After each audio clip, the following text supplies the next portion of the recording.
주진우 라이브.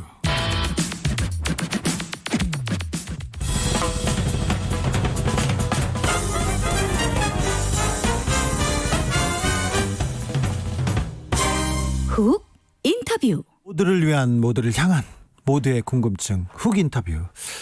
대한의사협회가 의대 정원 확대와 공공의대 설립에 반대하면서 내일 총파업에 들어갑니다. 의료 공백이 생기는 건 아닐까 이렇게 우려되는데요. 의사협회 얘기 직접 들어보겠습니다. 대한의사협회 김대하 대변인 연결되어 있습니다. 안녕하세요.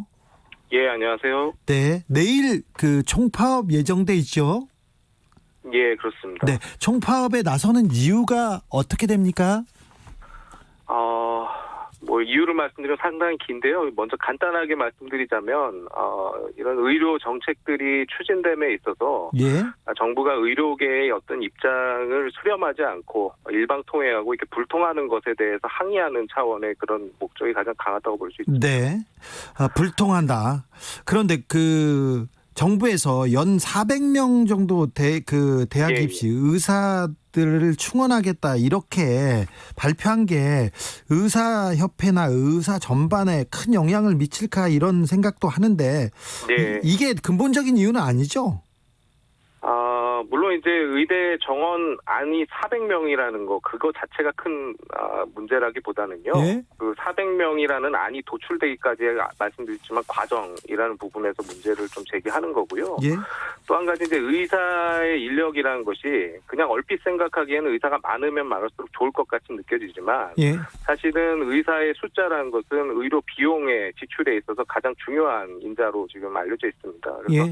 다른 나라에서 의사 인력이라는 걸 굉장히 좀 정밀한 추계를 거쳐서 신중하게 하는 것인데 우리는 이 포스트 코로나라고 하는 이런 어떻게 보면 좀 분위기를 타는 상황에서 상당히 신속하게 군사작전이라도 하듯이 이렇게 추진되는 것에 대해서 저희가 문제를 제기하는 것입니다. 네, 그 정부가 그 정책을 이렇게 결정하기 전에 그 예. 의협하고 얘기를 많이 나누지 않았습니까? 아니면 지금 파업 전에도 파업한다니까 달려와서 몇 가지 협의하자, 더 따져보자 얘기했을 거 아니에요? 일단 이 당정에서 의사 인력 증원안을 이렇게 발표를 하셨지 않습니까? 예. 7월 말에.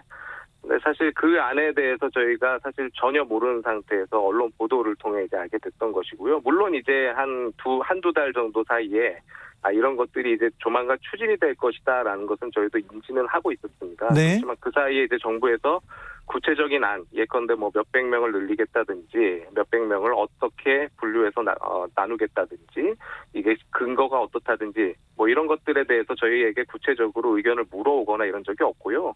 이것은 의사협회뿐만이 아니고요. 의료계 이제 이런 소위 말하는 이제 교육자들의 또 단체들도 있습니다. 예컨대 뭐 의대 교수님들의 모임도 있고요.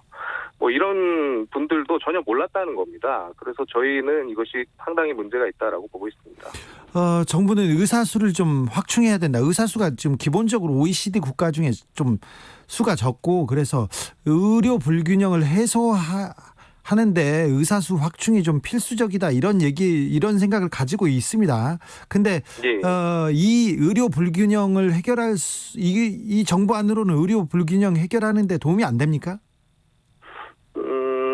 물론 이제 외견상 의사가 늘어나고요. 예. 거기다가 이제 취약지라든지 뭐 특정 분야를 말하자면 법으로 강제하는 것이기 때문에 예. 당장 보기에는 효과가 있을 것처럼 보입니다만 네. 저희는 이것이 이제 효과를 좀 발휘하기 어렵다고 보는 몇 가지 이유들이 있습니다. 뭐 말씀 좀 드릴게요. 네. 그래서 취약지의 그러니까 시골이죠 말하자면 의사가 부족하다라는 것인데요. 뭐 최근에 이제 건보공단에서 이 관련돼서 광고를 하고 있더군요. 우리 동네에 의사가 없다라는 내용의 이제 광고인데, 네. 제가 말씀드리고 싶은 것은 의사가 없다는 것은 사실 의사만 없는 것이 아니고요. 같이 일할 수 있는 간호사나 약사나 보건의료 인력도 없고요. 또 젊은 사람, 다양한 직종 자체가 없는 지역인 경우일 것입니다. 그리고 가장 중요한 것은 의사가 없는 이런 취약지의 특징은 환자도 없다는 것인데요. 이게 무슨 말씀이냐면 환자분들 실제로 있지만 지역에서 의료를 받지 않고 서울이나 수도권으로 가는 수요들이 있기 때문에 실제로 지역 안에서 의료를 받는 분들의 수는 적다는 것이죠. 왜냐하면 우리나라는 시골 어디에 있든지 원하면 수도권으로 바로 가서 진료를 받을 수 있는 그런 상황이거든요. 거기 거기에 못 가는 사람들이 있으니까 지역 공공의대를 세우고 그리고 그 지역 의료 인력 그 의무적으로 의료 인력을 길러내고 거기에 배치하겠다 이런 얘기는 좀 설득력이 있어 보이는데요. 예, 그런데 예를 들어 그런 취약제도 지금 사실 이제 공공의료원들이 있죠. 예. 의료원이라고 하는. 네, 부족하지만 우리가 있습니다. 예, 예. 예. 냉정하게 따졌을 때 이런 의료원들의 경쟁력이 소위 말하는 환자분들이 선호하시는 병원들과 따졌을 때 상당히 많이 부족하고요. 예. 뭐 그런 이유를 생각해 보면 사실 그동안 국가가 공공의료에 대한 투자를 제대로 하지 않았던 것입니다. 예, 예. 뭐 예컨대 코로나19 대구 경북에서 갑자기 환자가 늘어났을 때 병상이 부족했다는 것이 지금 이 논의의 어떤 시발점 같은 거거든요. 네. 근데 그 병상이 부족했던 이유를 따지고 보면 우리나라 같은 경우 전체 병상 가운데 사실 공공부문, 즉 국가가 소유하고 있는 병상이 10% 미만이 되는 나라고요. 이것은 미국 같은 나라에서도 심지어 25%인데 거기에 비해서 굉장히 적은 것이죠. 네. 그러니까 그동안 국가가 공공의료에 투자를 안 해온 건 분명하고요. 저희는 그런 투자를 지금 하겠다는 것에 대해서는 굉장히 환영을 하는데 네, 해야죠. 네. 그 내용은 보면은 사실 의료원이라든지 어떤 이런 인프라에 대한 확충 얘기는 없고요. 다만 거기서 근무할 수 있는 공무원 의사를 따로 양성하겠다. 아니면 의사를 양성해서 10년간 강제 복무시키겠다라는 것에서 의사 인력의 얘기만 있지 인프라 얘기가 빠져 있고요. 쉽게 얘기하면 돈이 많이 드는 얘기는 빠져 있습니다. 이런 부분 가지고 절대로 해결 안 되죠. 아니 그 의대 정원을 늘리고 의사를 키우고 그 다음에 인프라를 세우겠다 이런 보관이 있는 건 아닐까요? 그거 자체가 사실은 좀 허상에 가깝습니다. 예컨대 우리나라 지금 1년에 보건복지부에서 쓰는 예산이 작년 기준으로 한 70조 정도 되는 걸로 알고 있습니다. 근데 이제 실제로 보건에 쓰이는 건 한 10조밖에 안 되고요. 그중에서 다시 건강보험으로 들어간 거 빼고 나면 2, 3조인데 우리나라의 소위 말하는 빅4, 빅5라는 병원들이 1년 매출이 2조를 넘고 있어요. 네. 그러니까 그런 정도의 보건의료 예산을 가지고 인프라를 확충해 나간다는 것 자체가 상당히 불가능한 것이고요. 사실 지금까지 말씀드렸지만 우리나라 공공병상 수 너무 적고요. 공공의료원이나 이런 데 투자가 안 됐는데 이런 기조 자체가 변하지 않는 상태에서 오직 그냥 거기서 근무한 의사만 우리가 따로 뽑아서 어떤 제도를 가지고 만들겠다라는 것이 절대로 근본적인 공공의료 확충의 효과를 거둘 수가 없다는 것입니다. 네. 의대 정원 확대도 확대지만 제반 인프라도 같이 확충하라. 이게 의협의 입장인 거죠.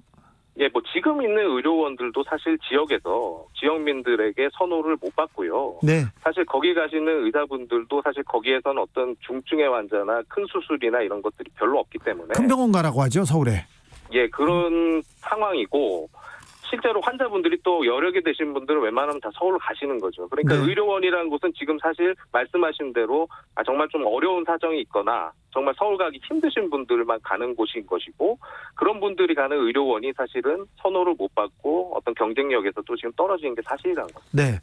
그런데요. 무슨 얘기인지도 알겠는데요. 예. 이게 좀 협의하고 회의하고 좀 머리를 싸매면 지혜를 모으면 될 일인데 지금 코로나 상황인데 파업에 나서는 거 지금 대변인께서도 그렇게 마음이 편치는 않지 않습니까? 그죠? 예, 뭐 파업이라는 걸 할 때 그 당당한 사람 아무도 없을 것 같고요. 예. 그런 그 부분 저 말씀하신 거에 100% 동감하는데요. 네.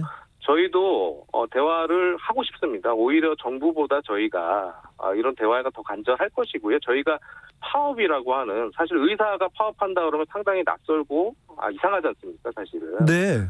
예. 그래서 저희가 왜 이런 것들을 하게 됐느냐, 여기까지 오게 됐느냐를 따지고 보면 결국 저희가 합리적으로 뭔가 의견을 개진하고 반대 의견을 내고 이런 것들이 전혀 받아들여지지 않고요. 집단 행동을 말하는 상황에 와서야 보건복지부가 만나겠다, 협의하겠다 이렇게 하시는 상황이라는 것입니다. 그런 것들을 미리 하셨다면 당연히 이런 상황이 안 됐을 거라고 봅니다. 박능후 보건복지부 장관이 계속해서 대화를 하고 있다. 대화에 임하겠다고 얘기하고 있고요. 예.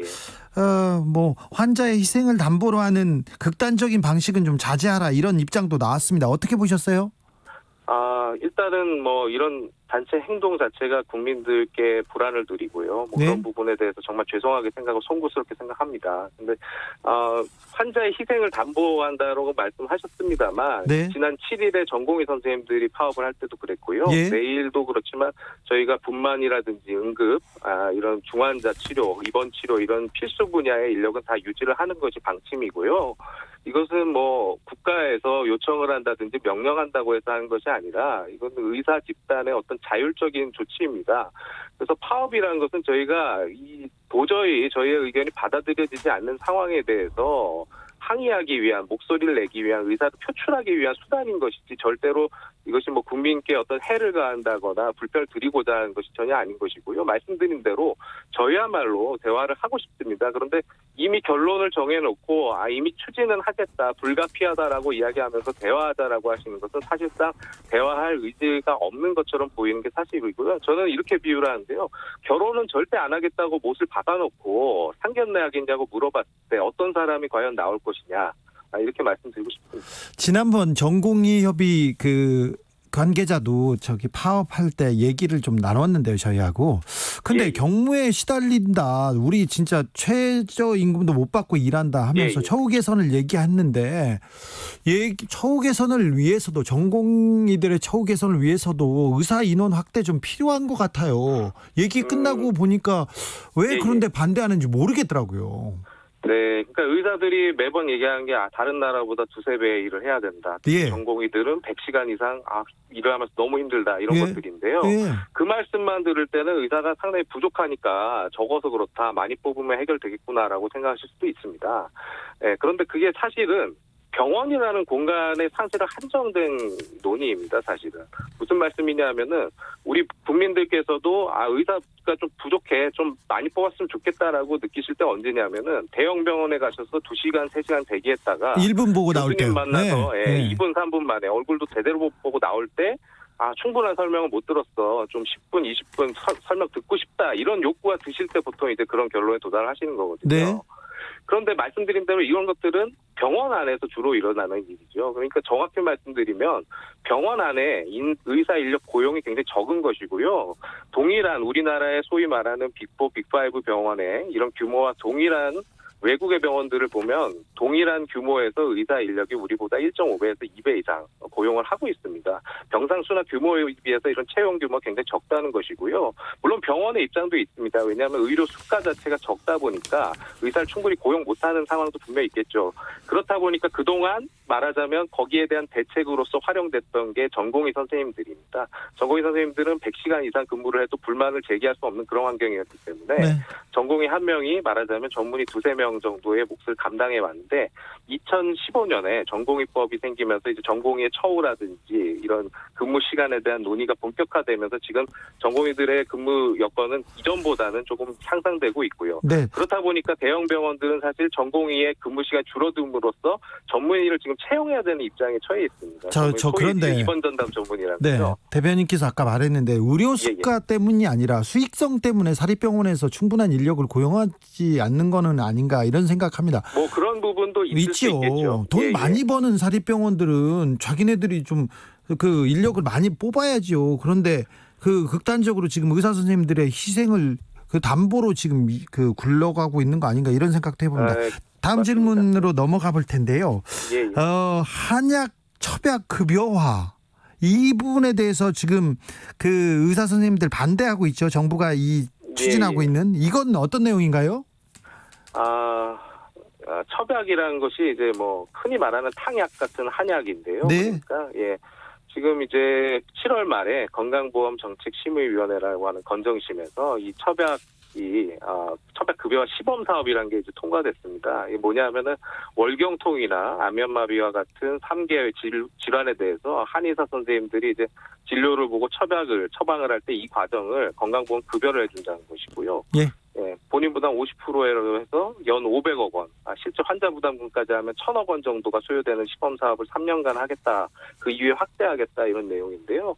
저희가 반대하는 이유는 건강보험의 재정이 아주 충분하다면, 환자분들의 요구가 있고 보장성 강화를 위한 목적으로 이런 것들을 할 수도 있다고 봅니다. 그런데 건강보험 재정이라는 것이 최근에도 계속 논의가 된 것이 앞으로 계속 부족할 것이다, 이런 얘기가 나오지 않습니까? 예. 그러다 보니까 결국에는 어떤 것에다가 건강보험 재정을 투입해야 되느냐, 그러니까 결국 우선순위를 엄격하게 보는 것이 굉장히 중요하다고 저희는 보는 것이고요. 예를 들어서 지금 폐암 환자들 같은 경우에 잘 알아들었습니다. 필요한 항암제를 못 쓰는 경우도 있습니다. 네. 그런 것 때문에 저희 반대를 하는 거죠. 잘 알아들었습니다. 네. 내일 하루 파업하시는 거죠? 예, 그렇습니다. 혹시 장기화될 가능성도 있습니까?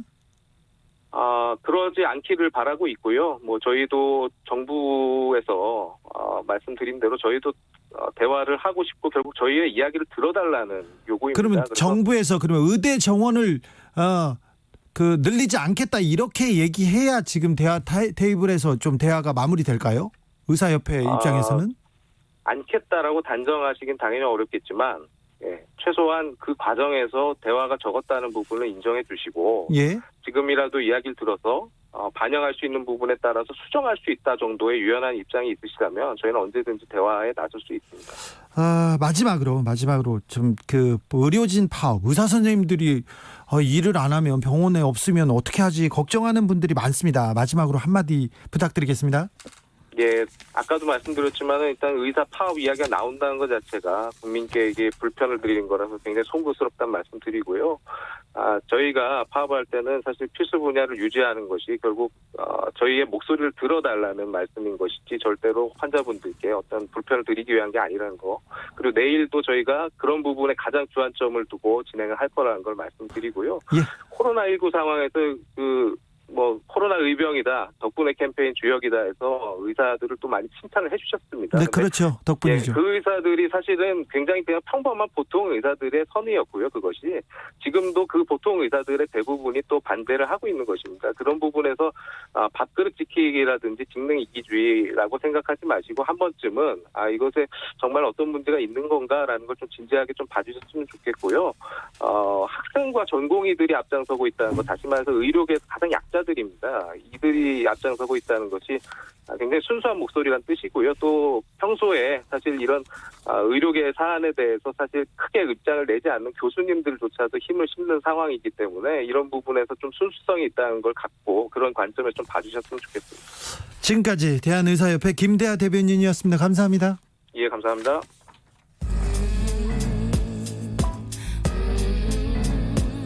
나비처럼